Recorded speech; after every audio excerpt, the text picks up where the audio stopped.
시편 96편 1절에서 3절만 읽겠습니다. 새 노래로 여호와께 노래하라. 온 땅이여 여호와께 노래할지어다. 여호와께 노래하여 그의 이름을 송축하며 그의 구원을 날마다 전파할지어다. 그의 영광을 백성들 가운데 그의 기이한 행적을 만민 가운데 선포할지어다. 아멘. 오늘 말씀은 전도에 관한 말씀입니다. 우리가 어떻게 전도하는 삶을 살 수 있는가, 어떻게 3절에 나오는 것처럼 하나님의 영광을 백성들 가운데 그의 기이한 영광을, 기이한 행적을 만민 가운데 선포하는 삶을 살 수 있는가. 전도에 대한 말씀이죠. 전도에 대한 말씀을 드릴 때 먼저 올바른 전도가 아닌 것에 대해서 말씀을 드리기를 원합니다. 많은 분들이 전도에는 상급이 있고 상급을 위해서는 전도를 해야만 한다 라는 그런 이야기들을 많이 해요. 맞는 말인데 그분들이 이야기하는 말 중에서 큰 오류가 있는데 두 가지입니다. 첫 번째는 그들이 생각하는 상급이 잘못되어 있고, 두 번째는 하나님께서는 우리가 상급을 위해서 정말 원하지 않은 일들을 억지로 하는 것을 원하지 않으시는 분이라는 것이에요. 하나님은 우리로 하여금 기쁨으로 하나님의 이름을 전하기 원하시지, 우리가 상급 때문에 혹은 나중에 하나님 앞에 갔을 때 야, 너 몇 명 전도했어? 너 그따위밖에 못 살았어. 이렇게 책망받을까 봐 두려움 속에서 전도하는 것을 하나님은 원하시는 분이 아니라는 것이에요. 제가 실례를 들어볼게요. 이게 교회에서 얼마나 전도에 대한 부담을 주는지에 대한 그런 예인데요. 예전에 어느 교회에서 이제 섬길 때인데, 부목사로 섬길 때인데 속장님하고 병원 신방을 갔어요. 병원 신방을 갔는데 VIP 초청 예배를 한 2주인가 남겨둔 것 같아요. 그래서 이제 뭐 병원이 신방이니까 교회 안 나오는 분이거든요. 교회 나오시는 집사님의 아드님이었어요. 그래서 이제 병원에 가서 신방을 갔는데 이제 기도해 드리고 이제 오려고 하는데 그 속장님이 갑자기 그분의 손을 붙잡더니 다다음 주에 VIP 초청 예배인데 꼭 좀 교회 나와 달라고. 제가 얼마나 민망했는지, 아니 병원에 입원해 있는 사람한테 교회 좀 나오라고. 아니 뭐 다 나아서 교회 오라고 하면 그건 이해는 되는데 아직 병원에서 입원해 있어서 몸도 잘 못 가는 분한테 VIP 초청 예배가 있으니까 좀 와달래요. 왜 그분이 그런 이야기 요청을 했겠어요? 각 속회에서 몇 명 전도할 건지 보고서를 내라니까. 자기네 속회에서는 한 명도 없으니까. 그러니까 그게 너무 스트레스가 돼가지고 그래도 내가 속장인데 우리 속회에서 한 명이라도 VIP 그 초청 대상자 이름이라도 내야 되는데 한 명도 못 내. 그러니 이게 뭐 교회에서 얼굴을 들지도 못하고 그런 부담감 속에서 병원에 있는 사람 보고 나와달라고 하는 거. 제가 그때 그분 그 속장님의 그런 반응을 보면서 교회에서 특히 직분자들, 뭐 속장님들이나 장로님들에게 혹은 권사님들에게 얼마나 무거운 짐을 지게 하고 있는지를 보게 됐어요. 여러분, 하나님께서는 그러한 전도를 기뻐하실까요? 내가 전도하지 않으면 그래도 내가 장로고 권사고 그런데 내가 교인들 앞에 또 하나님 앞에 섰을 때 뭐라고 말할까? 그런 무거운 짐 속에서 전도하는 것을 하나님이 기뻐하실까요? 우리 하나님은 그런 분이 아니에요. 이제 후반부에 가서 이제 우리 하나님이 어떠한 전도를 기뻐하시는지에 대해서 말씀드릴 건데, 우리 하나님은 그런 하나님이 아닙니다. 그리고 교회에서 뭐 강조하는 게 뭐냐면 전도에는 큰 상급이 있다라는 강조를 많이 해요. 예, 맞아요. 전도에는 상급이 있습니다. 많은 사람을 올바른 길로 돌아오게 한 사람은 해와 같이 빛날 것이다. 다니엘서에서 말씀해요.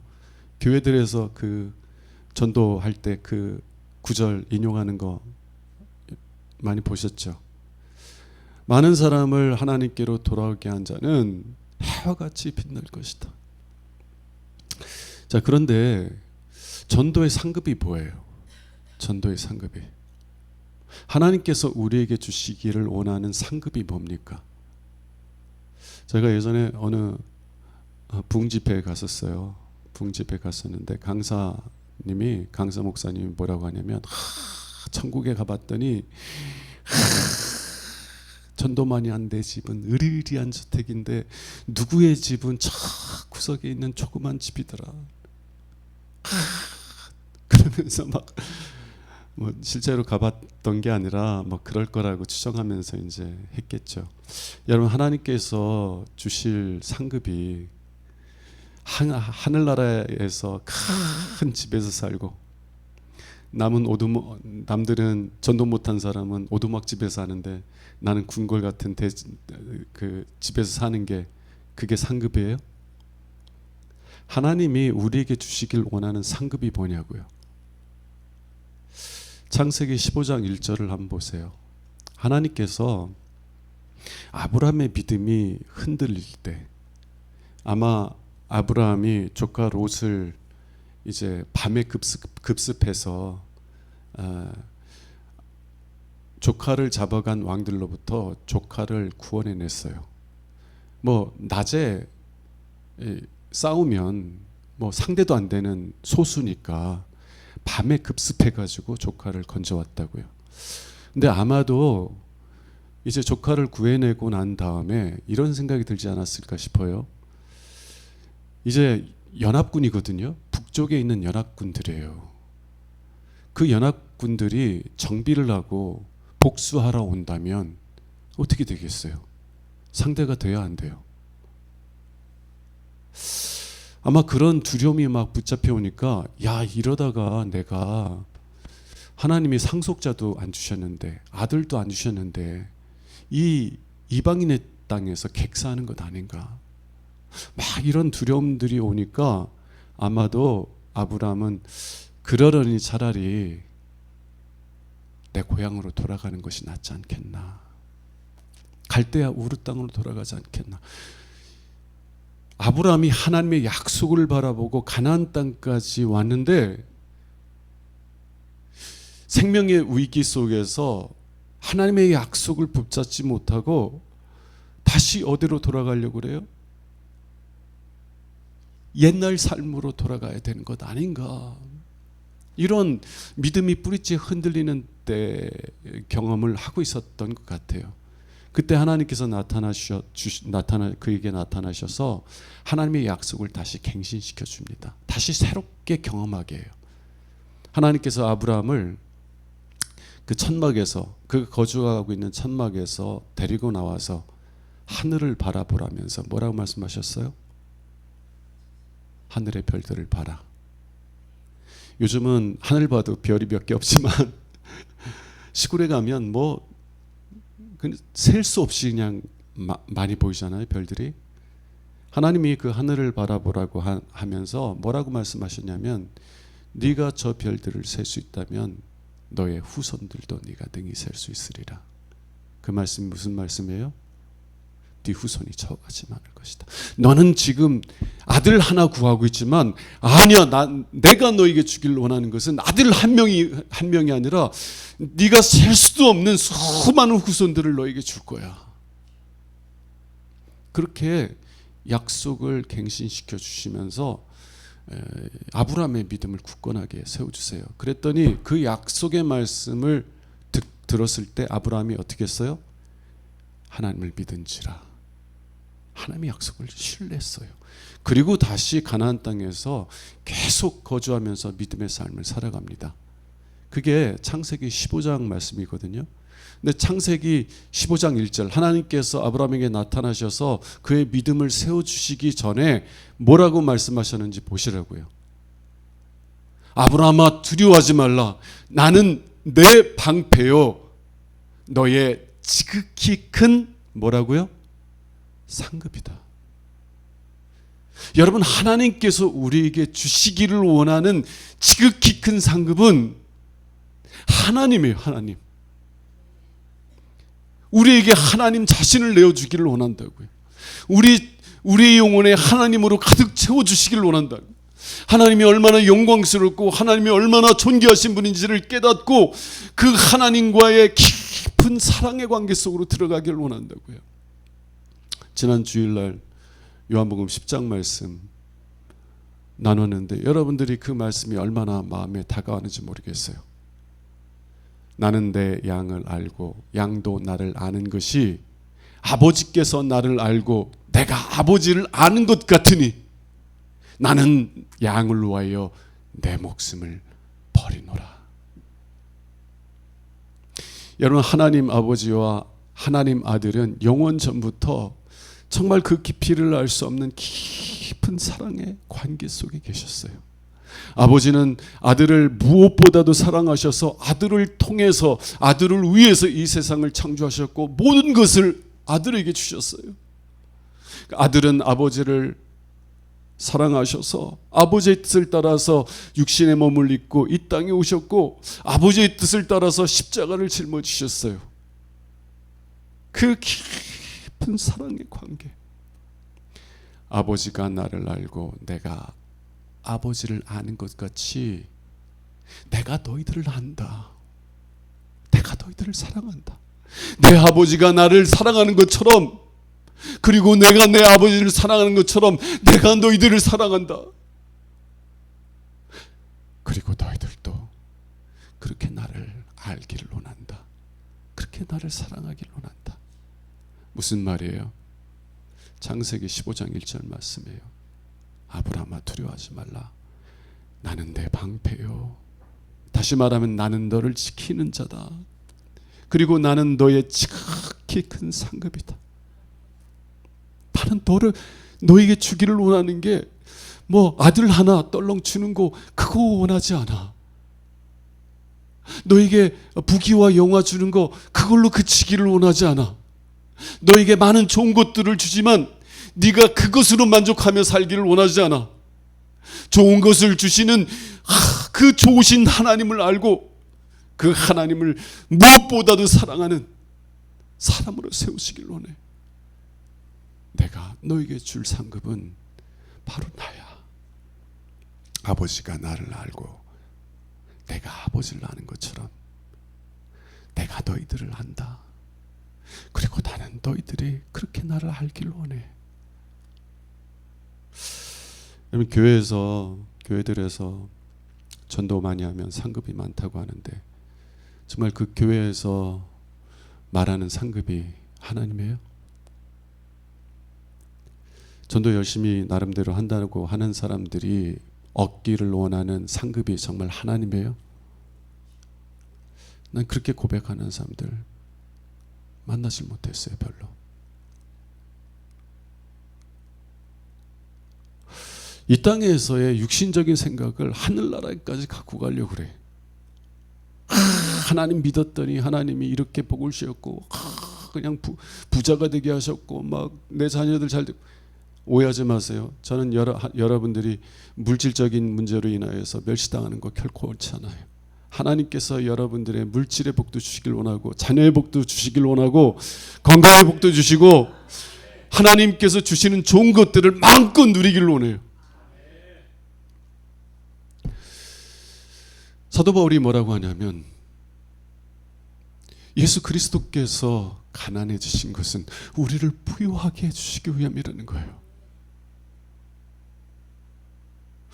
전 여러분들이 예수 그리스도 안에서 풍요로운 삶을 누리길 원합니다. 근데 그게 끝이 아니에요. 좋은 것을 주시는 하나님을 인하여 그 좋으신 하나님을 더욱더 사랑하고 기뻐하는 그런 삶들로 세워져야 되죠. 그게 하나님이 주시기를 원하는 참된 상급이에요.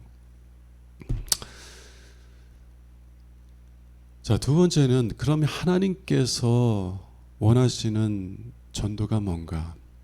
오늘 말씀해 보면은요, 새 노래로 여호와께 노래하라. 온 땅에 여호와께 노래할지어다. 여호와께 노래하며 그 이름을 송축하며 그의 구원을 날마다 전파할지어다. 전도는요, 하나님을 찬송하는 것에서부터 시작돼요. 하나님의 그 놀라운 은혜와 사랑을 깨닫고 그 하나님이 너무 좋아서 그 하나님을 찬송하는 고백 속에서 나오는 것이 전도라는 거예요. 내가 전도를 하지 않으면 하나님께 벌을 받을 텐데, 내가 전도를 하지 않으면 상급이 없는 부끄러운 구원을 받을 텐데, 이런 두려움 속에서 전도하는 게 아니라 하나님이 주신 놀라운 구원의 은혜를 깨닫고 하나님이 너무 좋아서 하나님을 찬송하는 그런 믿음의 고백 속에서 전도가 시작돼야 된다는 거예요. 어떤 분은 시편을 읽다가 자꾸 찬양하라, 하나님을 찬양하라, 하나님을 찬송하라 이러니까 그게 거슬렸대요. 왜 하나님은 자꾸 나보고 하나님을 찬송하라고 그래? 왜 그분이 이 시편에 찬송하라, 하나님을 찬송하라는 말이 거슬렸냐면, 여러분, 이기적인 사람들이 뭐라고 말해요? 나 좀 바라봐, 나 좀 높여줘 그러잖아요. 나 안 높여주면 막 삐져가지고 막 해코지하고 막. 근데 하나님이 자기를 높이래. 그러면 하나님도 이기적인 분 아니야? 그런 생각 속에서 하나님이 왜 자꾸 자신을 높이라고, 하나님을 찬양하라고 그래? 그래서 시편을 읽는 내내 불편했대, 마음이. 하나님도 다른 이기적인 사람들처럼 이기적인 하나님인가 봐. 자기를 자꾸 높여달라고 하잖아. 그런데 어느 순간에 깨달음을 하나님께 주시는데, 여러분, 우리가 찬송은 언제예요? 찬양을 언제예요? 우리가 진정으로 찬양할 때는요, 하나님의 은혜와 사랑을 깨달을 때, 그래서 그 은혜에 대한 감격이 막 주체할 수 없을 때 찬양으로 나오게 되는 거예요. 그래서 하나님께서 우리에게 찬양하라는 것은 무엇이냐면, 너희는 내게 와서 나의 선하심을 맛보아 알지어다. 너희를 향한 하나님의 사랑이 얼마나 크고 깊은지를 깨달아라. 너희들에게 베푸신 구원의 은혜가 무엇인지를 깨달아 하라는 거예요. 그래서 그 놀라운 은혜와 사랑을 깨닫게 되면 우리의 마음이 어때요? 하나님을 찬양하지 아니하고는 견디기가 어려운 거예요. 여러분, 우리의 마음은 어떠냐면요, 슬플 때도요, 기쁠 때도요, 그 감정을 쏟아내지 않으면 여기가 아파요. 여러분, 너무 큰 슬픔이 있어. 우리 문화 요즘은 좀 많이 바뀌었지만 예전 문화는 남자가 울면 돼요, 안 돼요? 상중에 남자가 막 그렇게 울면, 요즘은 그렇지 않아요. 근데 예전에는 남자가 주책 없이, 왜 사람이 남자가 저렇게 여자같이 울어? 아주 여성주의자들 들으면 아주 시겁할 그런 표현들을 예전에 많이 썼어요. 남자가 여자처럼 저렇게 찔찔 짠다고. 어려움이 와도 말이야, 남자는 뭐 눈물 흘리지 않고 그냥 그 어려움을 그냥 이겨내야지. 그런데요, 남자든 여자든 슬픔의 감정을 쌓아놓으면 병이 돼요.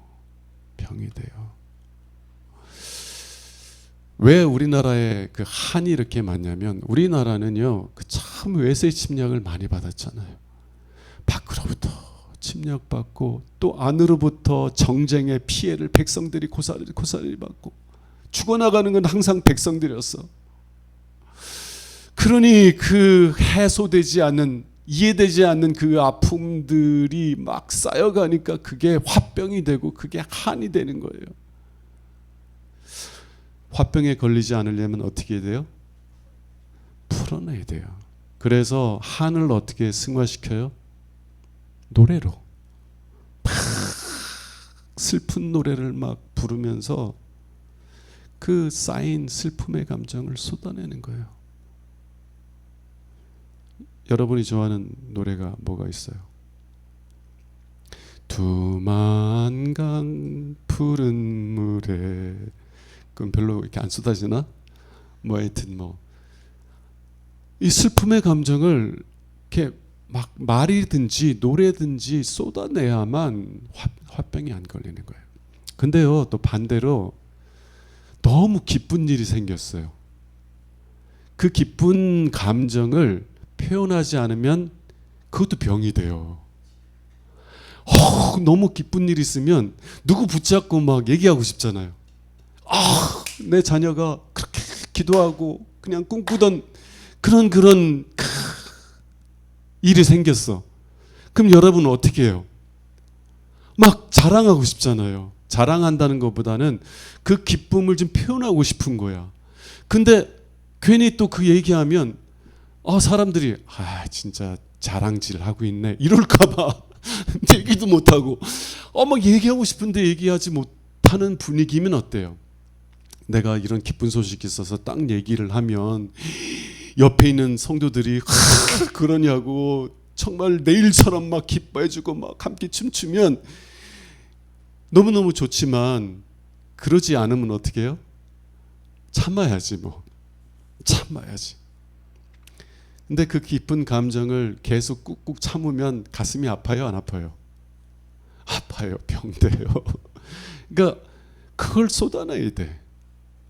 여러분, 하나님께서 너는 여호와 하나님을 찬양하라, 그 구원의 은혜를 선포하라 라고 하는 이유가 뭐예요? 너희들이 나의 놀라운 사랑과 은혜를 깨닫고 너무 그 은혜가 감사해서, 너무 그 은혜가 기뻐서 정말 그 감정을 이렇게 눌러놓지 말고 그 기쁜 감정을 쏟아내려는 거예요. 뭘로? 노래로, 찬양으로. 여러분, 전도란 뭐냐면 하나님께 주신 은혜를 먼저 깨닫고, 그리고 그 은혜가 너무 감사해서 그 하나님의 은혜를 노래로 표현하는 것뿐이에요. 하나님의 그 놀라운 구원의 은혜를 사람들에게 전하는 것뿐이에요. 야, 하나님 나에게 이런 은혜 주셨어. 하나님께서 이런 은혜 주셨어.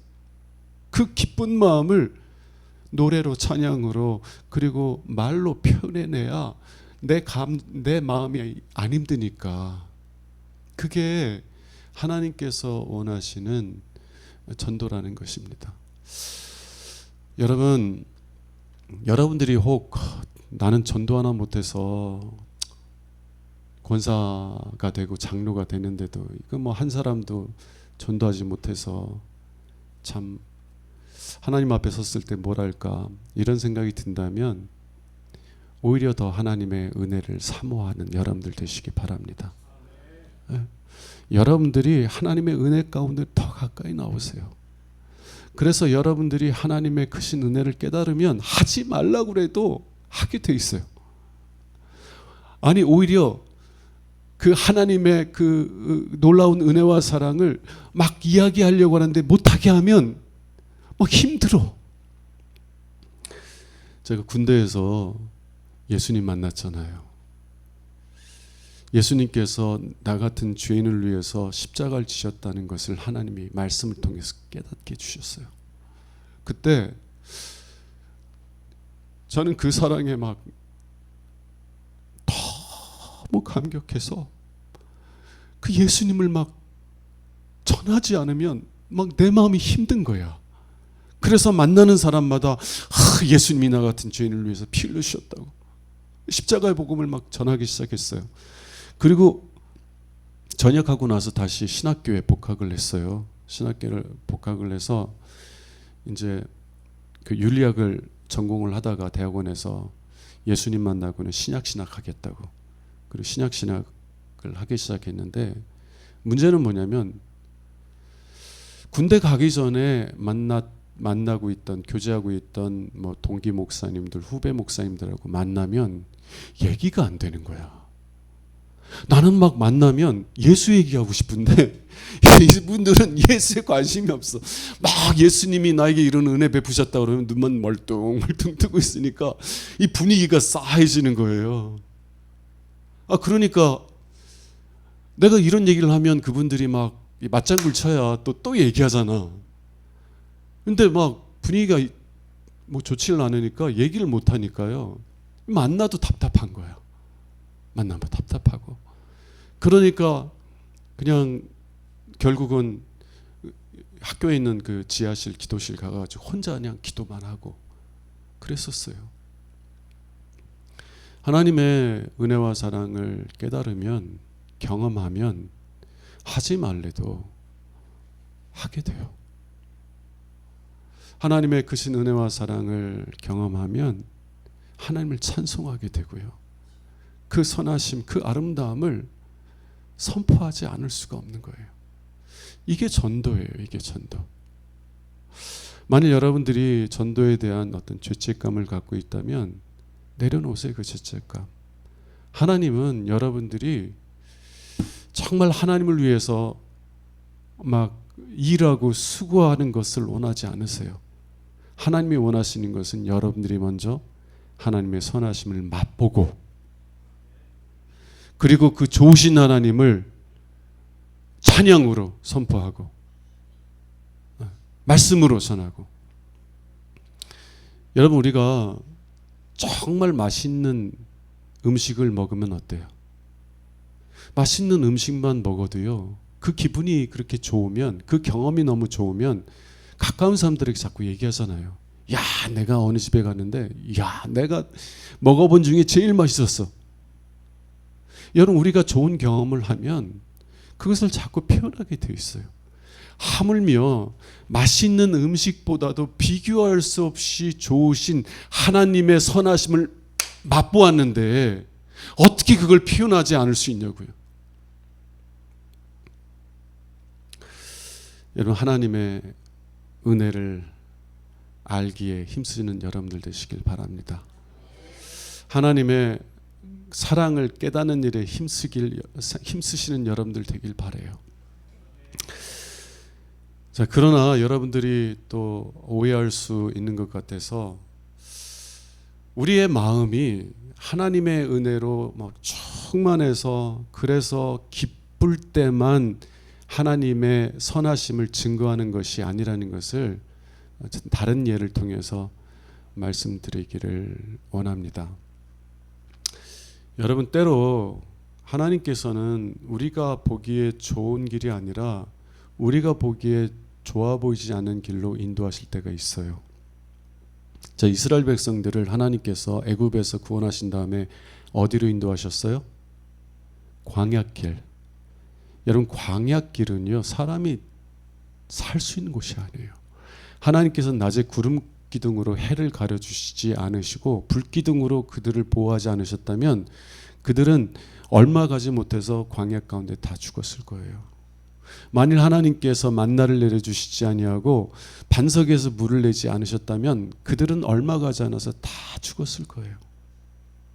그런데 왜 하나님은 광야길로 인도하셨어요? 왜 광야길로 인도하셔서 줄이게 하시고 목마르게 하셨어요?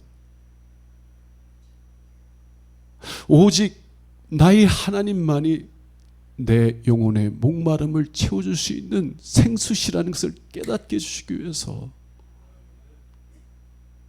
오직 나의 하나님만이 나의 영혼의 배고픔을 채워줄 수 있는, 내 영혼의 빈 공간인 내 영혼의 허무함을 채워줄 수 있는 하늘로부터 내려오는 생명의 떡 만나시라는 것을 깨닫게 해주시기 위해서 하나님은 때로 우리를 광야길로 인도하신다고요. 여러분, 그때 이스라엘 백성들은 하나님을 찬송하며 하나님의 인도하심을 따라 살아갔나요? 아니면 하나님을 원망했나요? 이스라엘 백성들은요, 마땅히 하나님을 찬송하며 광야길을 걸어가야 됐어요. 왜요? 그들은 하나님이 어떠한 능력으로 이스라엘 백성들을 애굽에서 건져내셨는지를 직접 보았어요.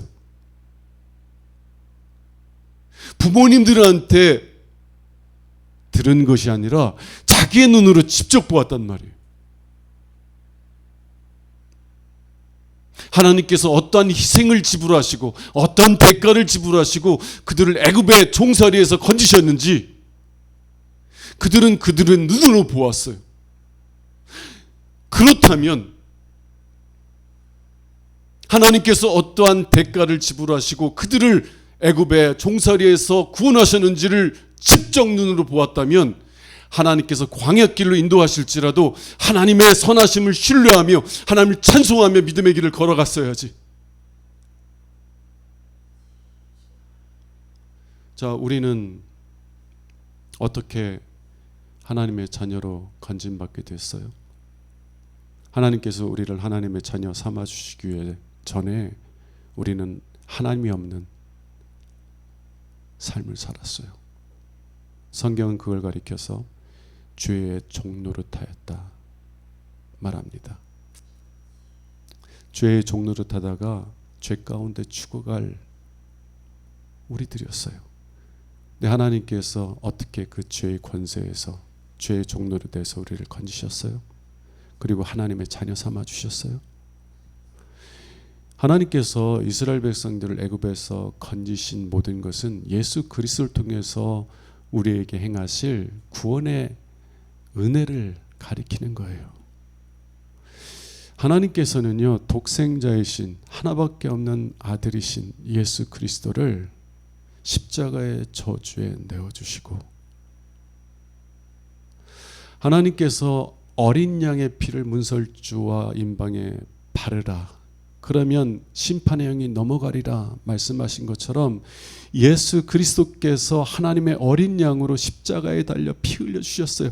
너희는 그 피를 믿음으로 너희 마음의 문설주와 임방에 바르라는 거예요. 그러면 심판의 영이 너희를 넘어가리라. 그리고 이제는 내가 너희 하나님이 되리라.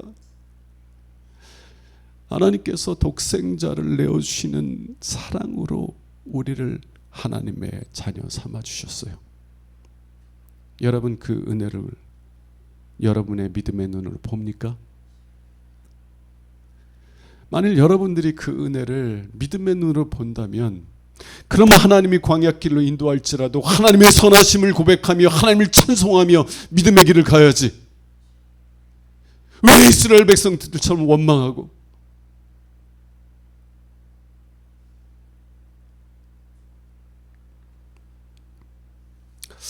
여러분, 찬송은 하나님께 마음의 문을 여는 거고 원망은 마귀에게 마음의 문을 여는 거예요. 기억하세요. 여러분들이 비록 내가 보기에 좋아 보이지 않는 길로 하나님께서 인도하셔도 나를 위해서 독생자를 십자가의 저주에 내어주신 하나님의 사랑을 신뢰하며 이 길은 복된 길이야. 하나님께서 인도하시는 모든 길은 복된 길이야. 내가 지금 겪는 어려움들은 나를 사랑하셔서 나에게 주시는 하나님의 은혜야. 이런 믿음의 고백 속에서 하나님을 찬송하면 여러분들은 하나님을 향해서 마음의 문을 여는 거예요. 그리고 하나님께서는요, 그 어려움을 통해서 여러분들에게 주시기를 원하는 은혜를 마음껏 부어주실 수 있는 줄로 믿습니다. 근데 여러분들이 하나님을 신뢰하지 못하고 하나님을 원망하고 사람을 원망하면 누구에게 문을 여는 거예요? 마음의 문을? 마귀에게. 마귀에게 문을 열면 마귀가 신난다고 들어가지고 여러분들의 마음을 휘저어놔. 여러분, 우리가 가장 힘든 문제들이 뭐예요? 사람과의 문제잖아요. 어떤 사람이 나를 힘들게 해. 그러면 그 사람을 원망하면은요, 그 근본적인 원망은 누구에게 향해 있냐면 저 사람을 만나게 하신 하나님을 원망하는 거예요. 왜 나를 이곳에 인도해가지고 저 사람 만나게 했어? 왜 나를 이 광야길로 인도해서 내 영혼이 줄이게 하고 내 영혼이 목마르게 하는 거야? 누구를 원망하는 거예요? 하나님을 원망하는 거예요. 우리가 누군가를 원망하고 누군가를 미워하면은요, 어떤 생각들이 우리 마음에 들어오냐면, 여러분, 사탄은 생각을 통해서 역사해요. 누군가 나를 힘들게 했어. 그때 하나님의 선하신 뜻을 신뢰하며 믿음으로 반응하면 그 마귀가 주는 생각이 우리의 마음에 들어와서 역사하지 않는데, 하나님을 신뢰하지 못하고 원망하기 시작하면 사탄이 주는 생각들이 막 쏟아져 들어와요. 자, 우리가 갖게 되는 생각들 주로 뭐예요? 저 인간이 왜 나한테 저러지? 저래서 그럴 거야, 이래서 그럴 거야. 우리 나름대로 판단을 해요. 그리고는 어떻게 해요? 그게 사실이라고 생각해요. 그 사람이 어떤 이유 때문에 했는지 안 했는지는 중요하지 않아. 저 사람이 나를 싫어하니까 나한테 이렇게 했을 거야. 저 사람이 나에 대해서 이렇게 해서 이렇게 했을 거야. 막 생각들이 막 쏟아져 들어요. 누가 주는 생각이에요? 왜 그런 생각이 막 들어와요? 마귀에게 문을 열었으니까. 마귀에게 문을 여니까 그런 막 부정적인 생각들이 막 들어와요. 그러면 그 생각들이 나를 지배하기 시작하고요. 지배하면 미움이 막 내 안에서 뱀처럼 막 또아리를 튼다고.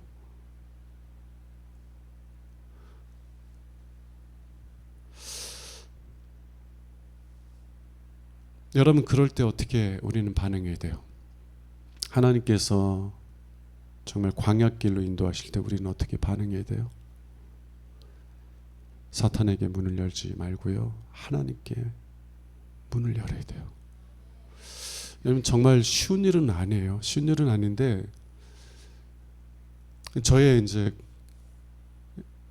저도 뭐 늘 그렇게 뭐 온전히 하나님 앞에 서지 못하지만, 저는 사람을 통해서 마음이 상하면 저도 안 좋은 생각들이 들어요. 그러면 어떻게 반응하냐면 하나님 앞에 엎드려요. 매일매일 기도하는 시간이 있으니까 하나님께 엎드려서 불쌍히 여겨달라고. 불쌍히 여겨달라고. 누구를? 나를 힘들게 하는 사람이 아니라 나를 불쌍히 여겨달라고. 나를 불쌍히 여겨달라고. 내가 미움에 굴복하지 않게 하시고 내가 원망의 마음에 굴복하지 않게 해달라고. 내가 막 나쁜 생각들이 막 들어요. 저 사람이 이래서 그랬을 거야. 저 사람이 저래서 그랬을 거야.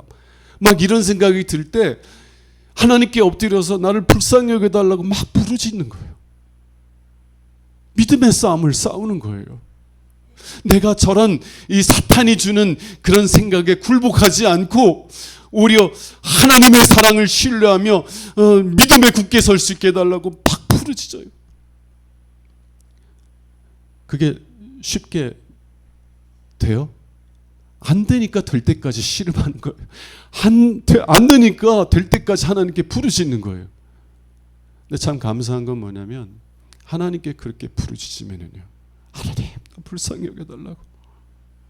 내가 더 이상은 이 원망하고 미워하는 삶을 살길 원하지 않는다고.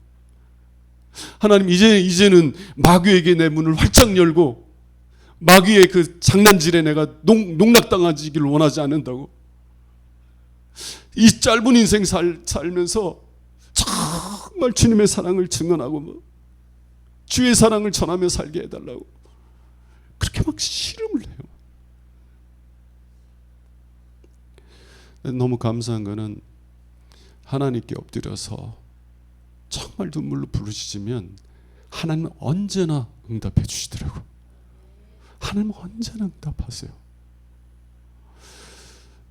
하나님의 응답이 오면 제 마음이 하나님의 평화로 다시 회복돼요.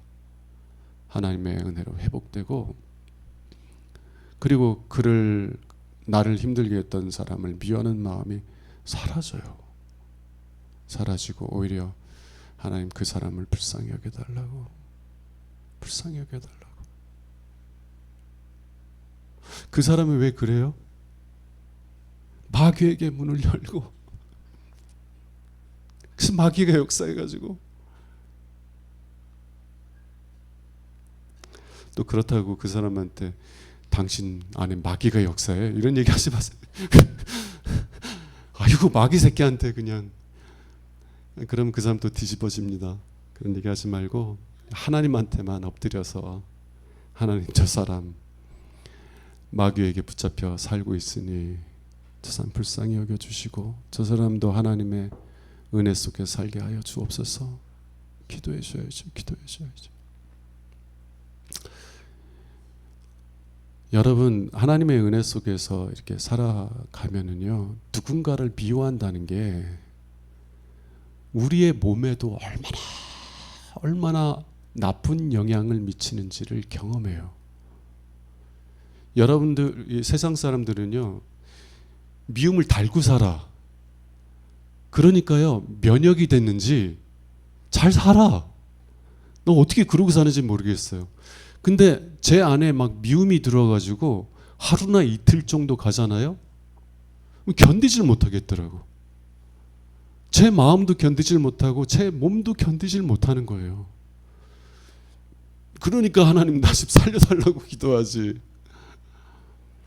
여러분, 우리의 몸은 사랑하는 상태에 있을 때 건강해져요.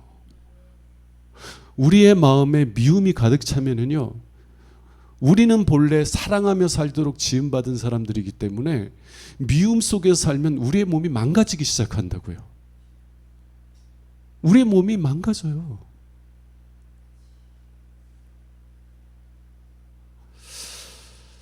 여러분, 우리가 만일 사람들로부터 어려움을 당하고 있어요. 당하고 있는데도 하나님의 선하신 뜻을 신뢰하며 하나님을 찬송한다면 사람들이 볼 때 뭐라고 하겠어요?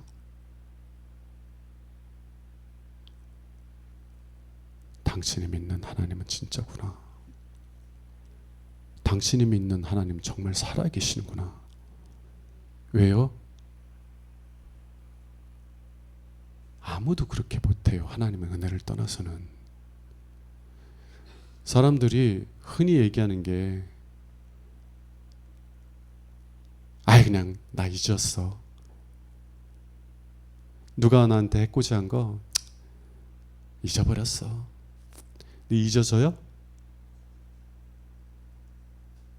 안 돼요. 그 감정 자기 힘으로는 극복이 안 돼요.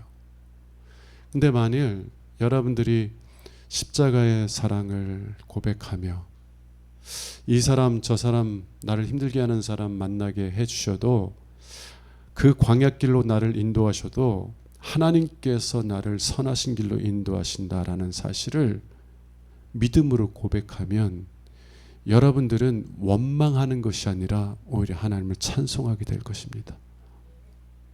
그럼 세상 사람들이 볼 거예요. 저 뭐야?